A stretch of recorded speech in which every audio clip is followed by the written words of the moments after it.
त्यांच्या माध्यमाने एक विशेष ट्रेन कोकणामध्ये आज सोडण्यात आली। नारायण राणे साहेब स्वतः या कार्यक्रमाला उपस्थित होते। मला वाटतं गणेशोत्सव हा सगळ्यात मोठा सण कोकणवासियांसाठी आणि वर्षभर कोकण वासीय जो आहे हा गणेशोत्सवासाठी कधी कोकणात जाता येईल याची वाट पाहत असतो आतुरतेने। आणि अशा परिस्थितीमध्ये सगळ्यांनाच कोकणामध्ये जायचं असतं, पण तिकीट मिळेल का, बसचं ट्रेनचं तिकीट मिळेल का, अशा तो ह्याच्यामध्ये असतो विवंचनेमध्ये। त्याच्यावरती उत्तर म्हणजे आज शिवसेना एक्सप्रेस निलेशजी राणे यांच्या माध्यमाने 1400 कोकणवासियांना जे आहे एका ट्रेनमधून कोकणामध्ये आज सोडण्यात आलं। मला वाटतं त्यांच्या चेहऱ्यावरचा हावभाव, त्यांच्या चेहऱ्यावरचा आनंद आपण पाहिला असेल की किती आनंद पूर्ण परिवारासकट जे आहे हे सगळ्यांना आपापल्या मूळ गावी जे आहे ते जाता येतं, तिथे गणेशोत्सव साजरा करण्यात येतो। आणि शिवसेना हे गेले अनेक वर्ष जे आहे हे करत आलेली आहे। 80% समाजकारण आणि 20% राजकारण हा समाजकारणाचा भाग आहे। कालही माझ्याही मतदारसंघातून आम्ही 950 बसेस जे आहेत ते कोकणामध्ये सोडल्या। पूर्ण मुंबईमधून मला वाटतं माननीय मुख्य नेते एकनाथजी शिंदे साहेबांच्या नेतृत्वाखाली शिवसेनेने 5000पेक्षा जास्त बसेस जे आहे या कोकणामध्ये या 1-2 दिवसामध्ये जे आहेत ते आपण सोडतोय। आणि आज या ट्रेननी लोक जात आहेत, ट्रेननी सुखरूप पोचतात, लवकर पोचतात आपापल्या गावी। तर मी निलेशजी राणेंचं खूप खूप या ठिकाणी धन्यवाद व्यक्त करतो की त्यांनी हा उपक्रम जो आहे तो दरवर्षी मला वाटतं तो उपक्रम अशा प्रकारचा करत असतात। आणि आज शिवसेनेच्या माध्यमाने हा उपक्रम केला, त्यांचे पुन्हा एकदा मनपूर्वक धन्यवाद व्यक्त करतो। प्रवास सुखकर होतो आहे, आपण आपल्या माध्यमातून केलेला आहे, मात्र खड्ड्यांचं विघ्न हे काही कमी झालेलं नाहीये। बघा मला वाटतं जो महामार्गाचा विषय आहे हा मॅक्झिमम जो आहे महामार्ग पूर्ण झालेला आहे। माननीय गडकरीजी याच्यावरती स्वतः लक्ष देऊन आहेत। आणि आता पावसा पाण्याचा जो आहे तो विषय असतोच, पण मला वाटतं हा महामार्ग जो आहे हा लवकरात लवकर 100% जो आहे तो पूर्ण होईल। या गणेशोत्सवात अनेक राजकीय नेते एकत्र येताना पाहायला मिळतात, ज्यासाठी त्यांनी हा उत्सव साजरा केला त्यानुसार ठाकरे बंधू हे देखील एकत्र येत आहेत, याकडे आपण कसं पाहता? बघा सणासुदीला सगळे लोक आपापल्या आपतेष्टांच्या घरी नातेवाईकांच्या घरी जे आहे ते जात असतात। चांगलं आहे, या निमित्ताने का होईना कोण ना कोणतरी कोणाच्या तरी घरी जात आहे। युतीची चर्चा ही देखील रंगताना पाहायला मिळते। या एकूणच आता कोणाशी युती करेल त्याच्यावरती मी बोलू शकत नाही। कोण कोणाशी युती करणार आहे तुम्हाला त्याला विचारावं लागेल। आमचं जे आहे आमचं ठरलेलं आहे अगोदरच महायुतीचं। राहुल गांधी नंतर दोन्ही ठाकरे बंधूंनी मतचोरीच्या आरोपांवर एकूणच बघा आता राहुल गांधींना बिहार इलेक्शन जे आहे हे हारणार आहे हे समोर दिसतंय। जसं लोकसभेमध्ये संविधान खतरे में हे फेक नरेटिव्ह पसरवण्याचं काम केलं, तसंच फेक नरेटिव्ह आता देखील बिहारच्या इलेक्शनच्या पार्श्वभूमीवरती पसरवण्याचं काम जे आहे ते चालू आहे। कारण की त्यांना माहिती आहे तिथे NDAचाच मुख्यमंत्री जो आहे तो बनणार आहे, तिथे जो आहे तो कुठला काँग्रेसचा किंवा कुठल्या दुसऱ्या पक्षाचा बनणार नाही। म्हणून या अगोदरच जे आहे ते रडगाणं सुरू केलेलं आहे आणि त्याच्याबरोबर बाकी लोकांनी सुरात सूर मिसळण्याचं काम केलेलं आहे। जरांगे पाटील हे मोर्चा घेऊन खरं तर मुंबईत येत आहेत, 2 दिवसाचा अल्टिमेटम दिलेला आहे। हैदराबाद गॅजेट हे मान्य करावं सरकारने आणि लागू करावं अशी मागणी। बघा सरकारने मराठा आरक्षणाविषयी नेहमी जे आहे ती गांभीर्याने हा विषय घेतलेला आहे।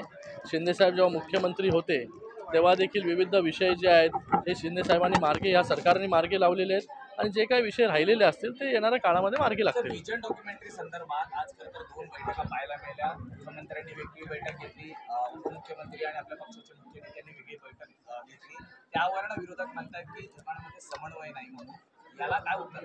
आता दोघं जे आहेत ते काम करतायत पूर्ण स्पीडने, दिवस रात्र जे आहे ते आपल्याला मुख्यमंत्री असतील उपमुख्यमंत्री असतील ते तुम्हाला फील्डवरती दिसतात, कधी बैठक घेताना दिसतात, पण जे टीका करतायत ते कुठे बसून टीका करतायत याचा देखील लोकांनी आणि तुम्ही विचार केला पाहिजे। घरात बसून टीका करणं जे आहे ते सोपं असतं, फील्डवरती उतरून काम करणं कठीण असतं। म्हणून लोकांनी जे काम दिलेले ते पूर्ण चोखपणे काम करण्याचा प्रयत्न जो आहे हा मुख्यमंत्री आणि उपमुख्यमंत्री दोघंही करतायत। सर महायुतीमध्ये आता प्रभागावीमध्ये शिवसेनेनं त्यांच्या कायद्यानुसार सगळं धारावी फिरत होते, त्यामुळे त्या नागरिकांना ते आवाहन करत होते की हा प्रोजेक्ट जे आहे तर ते अडथळे सरकार निर्माण करते, कोणाच्या तरी घशात काही एकर जमीन टाकणार। यांना सगळ्यांना लाज वाटली पाहिजे की जेव्हा महानगरपालिकेवरती इतके वर्ष सत्ता होती तेव्हा 25 वर्ष सत्तेमध्ये हा मराठी माणूस हा कुठे गेला? मराठी माणसाला कधी तुम्ही न्याय दिला? आज मराठी माणूस जो आहे तो ट्रान्झिट कॅम्पमध्ये 15 वर्ष राहतोय. 2 पिढ्या ज्या आहेत ते तिथे त्या 10 बाय 10च्या खोलीमध्ये घालवले आणि आजही ते लोक अपेक्षा करतायत की कधी आम्हाला घर मिळेल.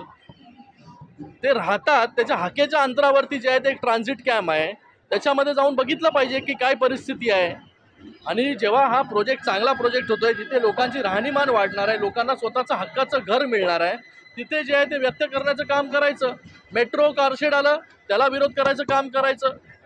सिमेंट कॉन्क्रीटचे रस्ते त्याला विरोध करायचं काम करायचं. ह्यांनी फक्त घरी बसून विरोध करण्याचंच काम केलेलं आहे. लोकांनी आता विचार केला पाहिजे की मराठी माणसासाठी खऱ्या अर्थाने यांनी 25 वर्षामध्ये काय केलं. पण आमचं सरकार आल्यानंतर रमाबाई नगरचा विषय असेल, BDD चाळीचा विषय असेल, इथे मराठी माणूस राहतोय. मराठी माणसाला कमी किमतीमध्ये किंवा पूर्णपणे मोफत जे आहे हे घरं कशी मिळतील याच्यासाठी कुठल्या सरकारने काम केलं? आमच्या सरकारने काम केलं. प्रभाग रचनेमध्ये ना शिवसेना आणि भाजप आपल्या सोयीने प्रभाग रचना करते असा सूर आहे. मला वाटतं प्रभाग रचना ह्या अगोदरच ज्या प्रकारे आता इलेक्शन कमिशनच्या माध्यमाने झालेल्या आहेत, मला वाटतं आता प्रभाग रचना झालेल्या आहेत. त्याच्यावरती आता जास्त बोलून काय उपयोग नाही. प्रभाग रचनेनुसार आता कशा प्रकारे तयारी करायची इलेक्शनची ह्या प्रत्येक कार्यकर्त्यांनी आणि पक्षांनी केलं पाहिजे. अजितदादांची राष्ट्रवादी याच्यावर नाराज आहे. आता कोण नाराज आहे मला माहिती नाही, पण आता प्रभाग रचना झालेली आहे. प्रभाग रचनेमधून ज्या प्रकारे सरकार काम करतंय, महायुतीचं सरकार महाराष्ट्रामध्ये काम करतंय आणि clear cut mandate landslide victory जी आहे ती महायुतीला विधानसभेमध्ये दिलेली आहे. तशीच लँडस्लाईड विक्ट्री महायुतीला जी आहे ती ह्याही महानगरपालिकेच्या निवडणुकीमध्ये मिळेल. फॉर्म्युला काही ठरलंय का? ठाण्यामध्ये गणेश नाईकांकडनं ज्या पद्धतीने जनता दरबार घेऊन अप्रत्यक्षरित्या शिवसेनेला डिवचण्याचा प्रयत्न केला. म्हणजे काय असं काही होत नसतं या सगळ्या गोष्टीने. एकनाथ चौधरीच्या भूमिका या त्यांच्या पदाधिकाऱ्यांकडनं बघा, आम्ही महायुतीचे कार्यकर्ते आहोत. मला जर विचारलं तुम्ही की महापौर जो आहे कल्याण डोंबिवली, ठाणे, मुंबई, नवी मुंबईवरती कोणाचा होणार, मी म्हणेन की महायुतीचा जो आहे तो महापौर त्या ठिकाणी स्थापन म्हणजे बसेल. वक्तव्यांमुळे कुठेतरी युतीत मिठाचा खडा पडली. बघा, मला वाटत नाही आता तुमच्या माध्यमाने या सगळ्या गोष्टी ज्या आहेत त्या वाढवून बिडवून सगळ्या बोलल्या जातात आणि मला वाटतं प्रत्येकाने जे आहे त्याच्यावरती विचार केला पाहिजे. महायुतीला सत्ता जी आहे ही लोकांनी दिलेली आहे. महायुतीवरती विश्वास दाखवलेला आहे आणि भविष्यामध्ये देखील महायुतीलाच सत्ता जी आहे ते लोक देतील. शेवटचा प्रश्न, आज शिवसेना के माध्यम से हमारे नेता नीलेश जी राणे इनके माध्यम से शिवसेना एक्सप्रेस कोकण वासियों के लिए यहाँ से रवाना हुई. मैं उनका बहुत बहुत तहे दिल से धन्यवाद अदा करता हूँ कि उनके माध्यम से कोकण में अलग अलग गांवों में जाने के लिए लोगों को एक सुविधा प्राप्त हुई. लोगों को हर साल गणेशोत्सव के लिए आप अपने गांव जाने की इच्छा होती है, लेकिन कभी किसी को टिकट नहीं मिलता, कभी किसी को उसके लिए मतलब पैसे की व्यवस्था होती है. तो ये सभी का उत्तर आज शिवसेना एक्सप्रेस है. मैं नीलेश जी राणे जी का बहुत बहुत तहे दिल से धन्यवाद यहाँ पर अदा करता हूँ फिर से एक बार. और उसी के साथ में हमारे मुख्य नेता एकनाथ जी शिंदे जी के माध्यम से उनके मार्गदर्शन में सिर्फ मुंबई में 5000 से ज़्यादा बसेस भी छोड़ने का काम हम लोग ने किया है. कल मेरे चुनाव क्षेत्र में 950 से ज़्यादा बसेस जो है हम लोग ने कोकण वासियों को आप अपने गांव जाने के लिए व्यवस्था उसकी की थी. तो मुझे लगता है कि कोकण वासियों के लिए अच्छी व्यवस्था शिवसेना के माध्यम से हर साल यहाँ पर हो रही है. और आज शिवसेना एक्सप्रेस यहाँ से शुरू हुई, हर साल इसकी संख्या जो है बढ़ती जाएगी.